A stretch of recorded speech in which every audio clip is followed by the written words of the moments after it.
Greetings, everyone. Happy Thursday. I am the Moon Mama, and today is the day that Jupiter rules.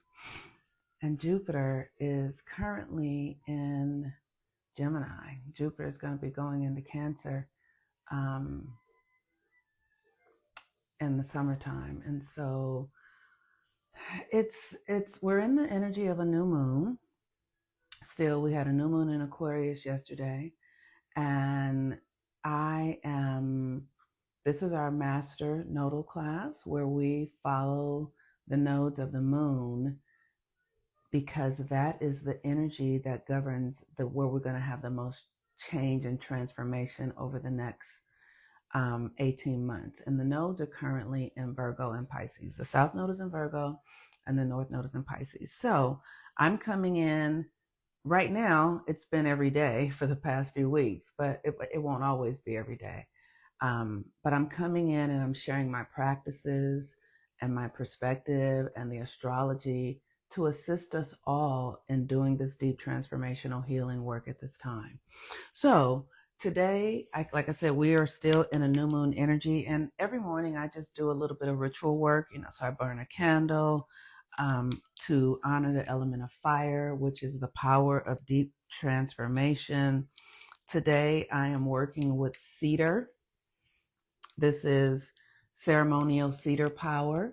And so I'm working with this today, and I will just use a little of it. I have a hot coal in this little incense holder, and cedar is for cleansing. It's an herb that is ruled by the sun, and the sun is currently in Aquarius.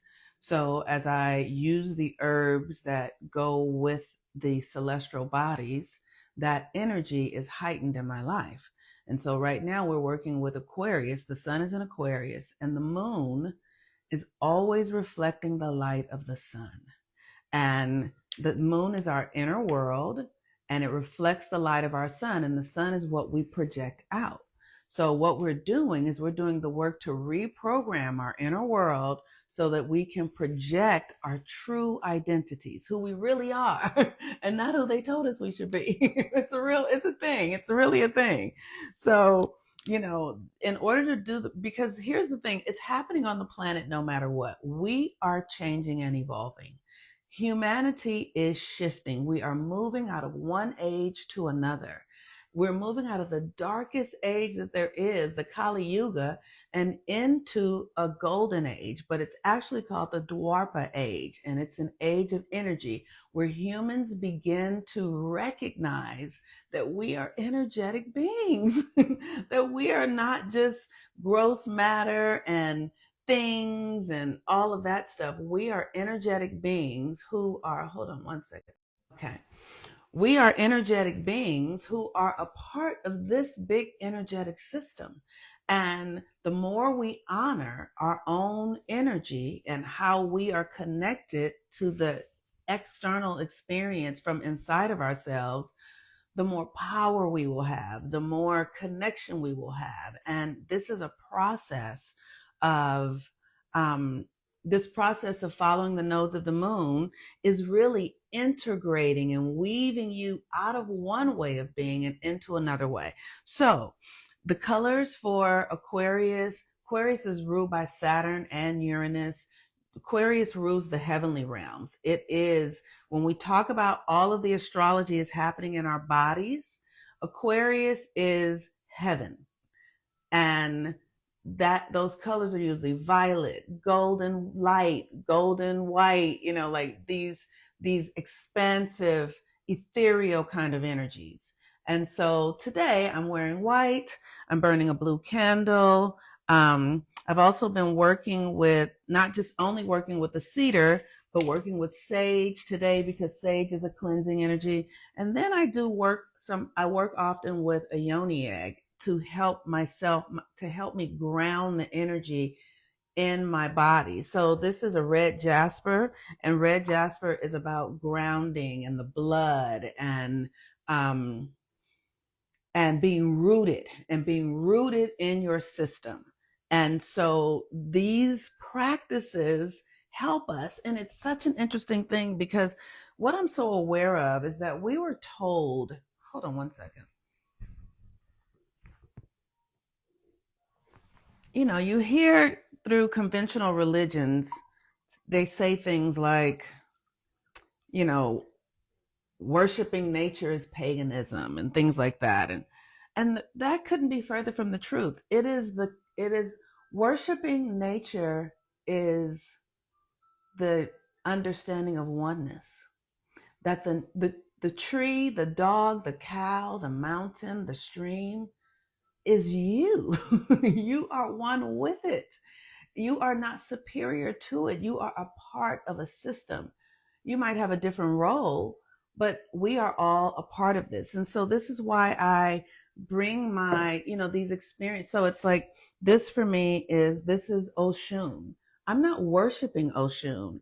I'm recognizing that I am one with the energy of Oshun, which is ruled by Venus, which is about beauty and things and relationships. I understand that that is an aspect of me through the law of oneness. I'm not deifying anybody. I know that everything is God. Everything is connected. So I don't have to deify anybody. I don't have to, Jesus is my Lord. And I don't have to do that because I'm one. And even Jesus said, greater than these things that you do, because we are all connected. There's an experience of oneness.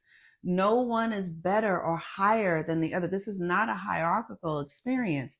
And the reason we see it from a hierarchy perspective is because what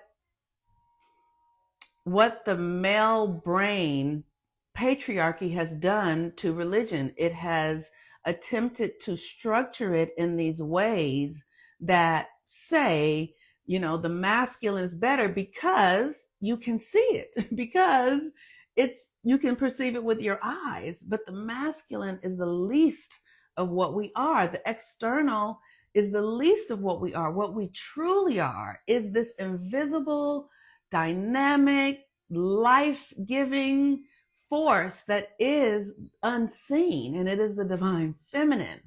And without, so we've been indoctrinated in these religions where we have been forced to forego our connection to the subconscious. That's right, to the feminine.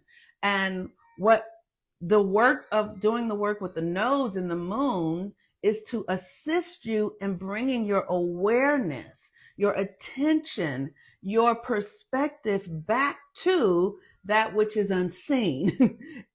And we're doing it through cultivating your own relationship with yourself. So I have Oshun here. I have Buddha. This is my Buddha. And, Buddha is the same as Christ. So this is Venus. Oshun is Venus. Buddha is the sun. And then I have Sekbet, Sebek. That's Mercury. It's the crocodile god from Egypt, the crocodile deity, and that is about the mind. And so these aspects of myself have been demonstrated in people that have lived and fulfilled a greater aspect of themselves, but it's all through oneness. It's all through oneness.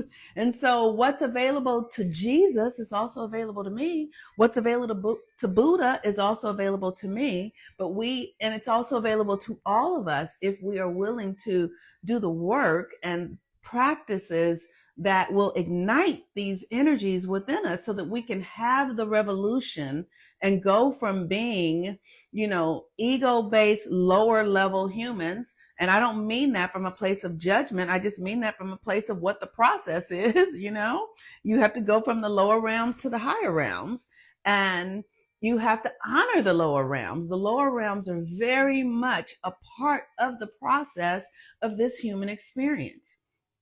And so as we learn to honor our connection, so I also have Yemaya, because that is the waters, so the oceans and Venus, Ocean are the rivers and the streams, and the oceans and the rivers and the streams run through our own bodies. All of that. So all of this is symbolism that is a metaphor for who we are, for what is going on inside of us. And to call it paganism or worshiping is ignorant, because that means that you don't understand the law of oneness, because the law of oneness is the greatest law that we have here. So I want to, and then I also have Ganesh, one of my favorites. This is Ganesh. Ganesh, the remover of obstacles, the Indian deity that removes obstacles and blocks. And so these are the energies that I am wanting to activate more in my own reality. So I honor them externally and internally. And I do the rituals to activate those powers within me, which ultimately increases my power, my magic, my ability to transform reality, my ability to alchemize reality and change things from the inside out. So that is what we are up to. So today I wanted to talk about, I'm going to have a seat right here. I wanted to talk about this energy of Aquarius around vision, because Aquarius governs the vision, which is like the future. What are you envisioning for your future? And intuiting. What are you intuiting and what are you envisioning? We live in a world where we have lived in a world up till now where everything has been very externally driven, mental, very masculine. And what Aquarius is, it's this internal feminine energy, which is about our intuition.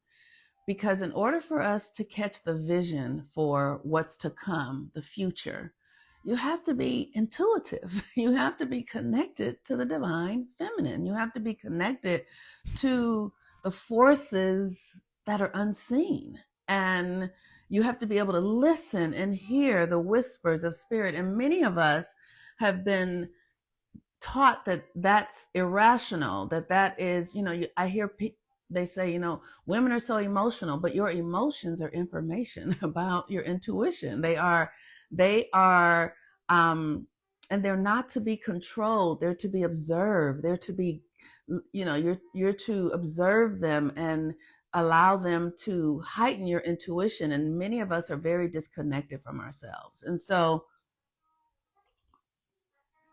how can we become more connected? Yes.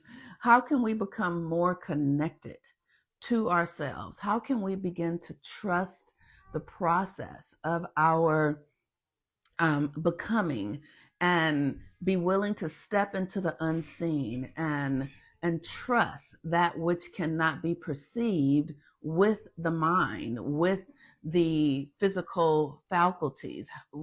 How do we do that? And everyone is individual in that. Everyone is unique. But the first thing is to want it, to pursue it, to have a desire for it, to know that it has value in your life. Yes, to be in our own bodies and feel. Absolutely. And that requires getting out of your head. It requires, as women, not overthinking. When they talk about the rates of women not being able to conceive easily anymore through pregnancy, and it's because women are overthinking. And when you think a lot, your body overheats, and your creative areas, your womb and things like that, are hot and dry, and so you can't conceive. And so the work is to really, when I hear people talking about a soft life, the softness comes from just not overthinking. The softness comes from, and sometimes that means, not having to do anything and not having to think about bills and how you're going to pay for things. And that is a part of it. but it's for this experience of evolution. It's not because it's a status thing, or it's not because it's it's not because, you know, it's a man's role to do, because I've had a soft life without having a man in my life, and it has been, oh my God, it's been so good. It's been so good. And I have learned to surrender and trust the divine. Like literally everything shows up for me because I have done my best, and every day I'm doing my best to surrender and listen to my guidance, listen to my intuition, listen to what spirit is directing me to. And there's a lot of noise. There's a lot of noise in the world, especially right now. There's so much noise. And what we have an opportunity to do is turn these things off and go inside. So, you know, as the nodes are moving through Virgo, the South Node in Virgo, we're having a new moon in Aquarius. We had it yesterday. The moon is still in Aquarius today. It's going to go into Pisces later on this afternoon. And so this is so powerful because the North Node is in Pisces. And next month, we're going to have a full moon in Pisces. And I believe we're going to have a lunar eclipse next month in Pisces. Woo! And a solar eclipse. I have to get my dates correct, but a solar eclipse in Virgo. So we are coming into eclipse season, y'all. We're coming into eclipse season. And so this is all preparation, because eclipses is where your life gets fast forwarded into your true dharma. So with this energy of Aquarius, it's about your vision. It's about your vision. And you have to be in a space to listen. Yes. You have to be in we're going to be having solar eclipses and lunar eclipses in Pisces and Virgo for the next 18 months. And this is a very interesting eclipse season because we're not going to have any solar eclipses in Pisces. We're going to just only have lunar eclipses in Pisces. And whenever there's a solar eclipse that would be in Pisces, it's going to be in another sign like Libra or Aries or something like that. And so we're really closing out an old chapter, an old way of being. And not having any solar eclipses in Pisces is a distinct closure, because Pisces is where things come to end. So Pisces is shutting down the old reality. It is true alignment. Yes, it is. Yes, it is. Yes, it is. So here's what we're up to today. Now, I want to be very clear to say that I am here every day. This is my life. I live my life this way. Take what works for you and leave the rest, y'all. I am not a guru. I teach because I love it. I'm here because it's fun. Okay? I have some information that I know works, that I know is valuable and necessary, so I'm here in service. Take what works and leave the rest. Take what works and leave the rest. I have lived and been in many spiritual spaces where there have been all manner of things going on, and I have learned to take what works and leave the rest. Take what works and leave the rest. And so with this energy today, Aquarius, what is your vision? What is your vision? And what are the practices that you are doing to support you in activating that visionary power inside of you? One of the things you can do is just spend a little bit of time every day in your imagination, just closing your eyes and asking, what is it that I really desire? What do I really desire? What's made for me? And the reason this is important is because for those of you who have done natal chart readings with me or anybody, your natal chart is a particular code that is just for you. No one else has it. So it is your responsibility to activate that, to understand that. No one can do it for you. I can support you, astrologers can support you, but it truly is something that is deeply intimate and personal. And if you don't take responsibility for it, it won't occur. And you are here because you are necessary. You are, the way you're meant to function is necessary. We need you. Like, if we're all oneness, right? If there's oneness and it's all about the body, you have your own body, but that means that you are a cell in the greater body, and the cell that you are in the greater body might be a cell that has seeing, that has hearing, that has, physical power. It might, whatever, what cell are you? And so if you are not in the fulfillment of who you are meant to be, you are a disease in the entire body. You are an ailment in the entire body. And if you are an ailment, what happens to ailments is everything comes to heal it and kick it out. You know what I mean? Like, we understand the white blood cells will come and, try to extricate it. You don't want to be a cancer. You want to be a benefit. Okay. Because if you are a cancer to the whole, to yourself, then you are not a benefit. And then you have to go. You have to go on the reincarnation train. Which means you have to die and come back as somebody else who's listening. You have to die and come back as somebody who's listening, somebody who's willing. That's right, past them parasites. And that's why we're taking the black walnut every morning and night to free ourselves from the parasitic things. The black walnut every night to free ourselves from the parasitic energies, so that we can, the voice in our head is the voice that is our divine higher self, not President Trump or your mama or your father or your husband or your wife or the first woman that broke your heart. It's not any of that. It's literally the voice of your intuition. And that is what this is about. So as we're in this energy today, you want to be asking yourself, what is my vision? And then what's in the way of me being in the fulfillment of my vision? What is in the way of it? Like, get really honest with yourself. What is in the way? And, you don't have to have the answers. This is not about having the answers. This is about asking the questions. And we're asking the questions because Jupiter is in Gemini, and Gemini is curiosity. And so with Jupiter in Gemini, you get to perceive a new reality through your questions and expand, right? These are the questions that will expand you, that will take you to a new dimension within yourself. It's important that we understand that every place that we are trying to get externally happens inside of us first and foremost. Even if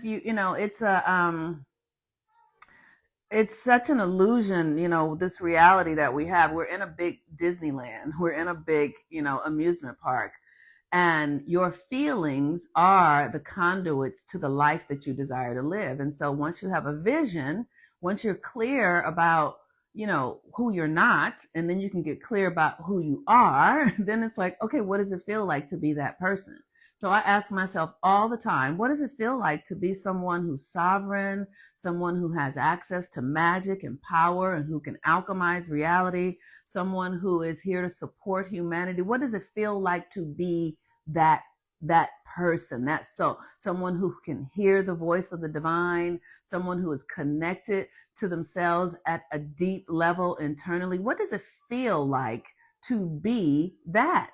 That's what I'm asking myself, because it is my feelings. Venus, Oshun governs the feelings, the sensory body. It's the feelings, and Venus is a earthbound energy. Our senses are just about this earth realm. That's it.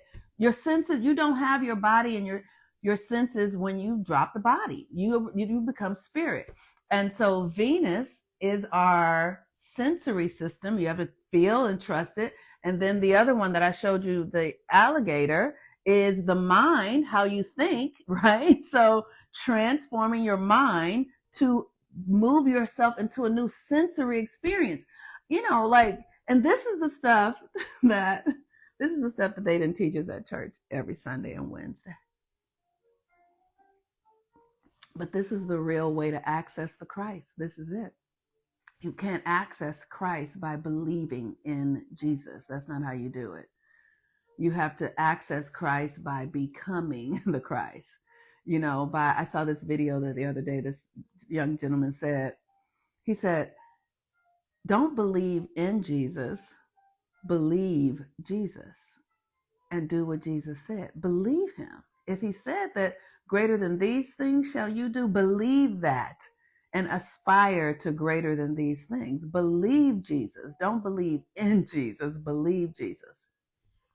And that's what I'm doing. I believe Jesus. I believe that I can do greater things. I believe that, me and my Father are one. And when you see me, you see the one who has sent me. I believe that.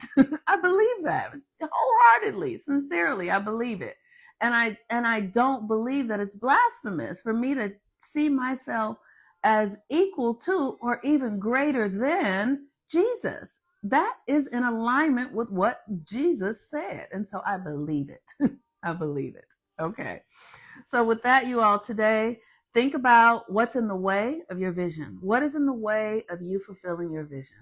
Think about it. Write it down, journal about it, and then do some, like allow yourself to be in your body and feel and love yourself. And tomorrow we'll talk about the North Node in Pisces, because that's a whole nother energy that we want to step into.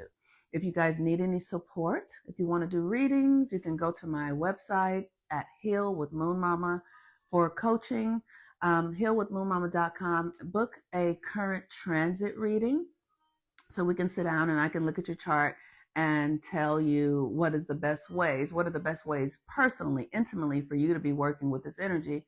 And then if you are interested in the Amazon list I have for the resources for this class that we're helping to use to move our bodies, and the herbs and the things that we're doing to really help us get healthy, because Virgo South Node is about health. Like, if you aren't healthy,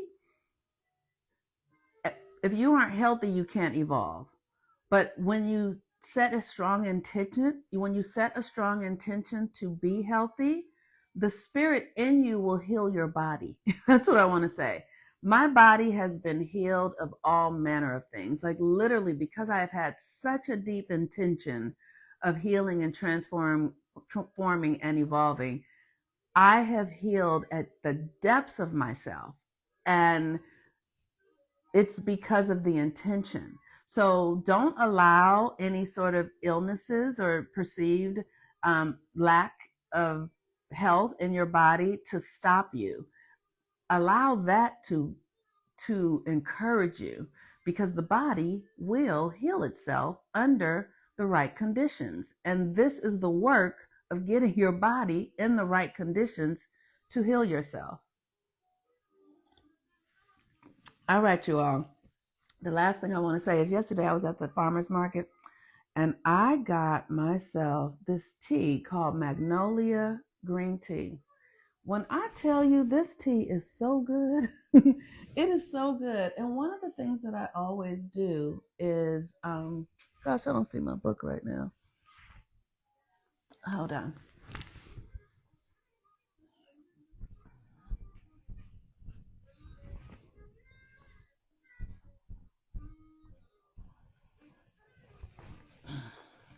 The Encyclopedia of Magical Herbs. And so whatever herb I'm working with, I understand the magical component of it and the healing component of it. Because the thing that's so powerful about these herbs is that they are not just, they are healing, but they are also magic. And so Magnolia is a Venus herb. It's ruled by Venus, which is about beauty and femininity. Its powers are fidelity, and the magical uses is place some magnolia near or beneath your bed to maintain a faithful relationship. So these are just ways that we begin to weave our own reality by utilizing the herbs, the crystals, the moon cycles, the water, the fire, all of that active in your system, and understanding that you are one with all of it. Nothing has more, everything is in service to you. Everything is supporting you. The fire is supporting you. The the the the deities that are external or within are supporting you. Everything is in service to you. And the more you understand that, the more your power grows, the more your magic picks up, and reality will just dance around you. It's a profound thing how reality just begins to just meet you. It's like I feel like every day God is just coming and kissing me, and I'm like, oh my God, that's amazing. Everything just works out. It's very fascinating. All right, you all. Peace and blessings. I'll see you all tomorrow. Bye bye.